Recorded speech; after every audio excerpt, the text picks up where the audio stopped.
کیا ناک میں پانی ڈالنے سے روزہ فاسد ہو جاتا ہے؟ محترم بھائیو، آج ہم ایک بہت ہی اہم ٹاپک پر بات کرنے والے ہیں جو کہ آپ سب لوگوں کے لیے بہت ضروری ہے اور بہت ہی اہم ہے۔ اور آج جو ہمارا ٹاپک ہے وہ یہ ہے کہ جب ناک میں پانی چلے جائے تو کیا اس سے روزہ ٹوٹ جاتا ہے یا نہیں ٹوٹ جاتا؟ اس سے روزہ فاسد ہو جاتا ہے یا فاسد نہیں ہوتا؟ محترم بھائیو، ناک میں جب پانی چلے جائے تو اس کی دو صورتیں ہیں۔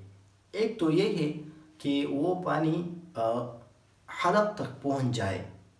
جب حلق تک پہنچ جائے، آدمی اس کو حلق میں محسوس کرے تو پھر اس سے روزہ فاسد ہو جاتا ہے اور اس روزے کا قضا لانا اس کے لیے لازمی ہے۔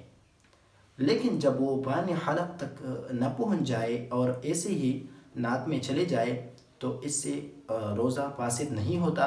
جس طرح ہم وضو میں ناک میں پانی ڈالتے ہیں تو اس سے روزہ فاسد نہیں ہوتا، البتہ جب حلق تک پہنچ جائے یا دماغ تک پہنچ جائے، کیونکہ اس سے دماغ تک بھی پہنچ سکتا ہے، تو اس سے پھر روزہ ٹوٹ جاتا ہے۔ اسی طرح محترم بھائی، اگر کوئی بندہ ناک میں کوئی دوائی ڈالے تو اس کی بھی یہی ترتیب ہے کہ جب وہ حلق میں محسوس کرے تو اس سے روزہ فاسد ہو گیا، البتہ جب وہ حلق میں محسوس نہ کرے، صرف ناک میں بس اندر چلا گیا لیکن حلق تک نہیں پہنچ سکا، تو اس سے پھر روزہ نہیں ٹوٹ جاتا۔ تو محترم بھائیو، یہ بہت ضروری ہے اور بہت اہم ہے آپ لوگوں کے لیے کہ آپ لوگ اس چھوٹے چھوٹے مسائل کو سمجھیں، کیونکہ کبھی کبھی بندے کو معلوم بھی نہیں ہوتا اور اس کا روزہ ٹوٹ جاتا ہے۔ تو اسی لیے بہت ضروری ہے یہ مسائل۔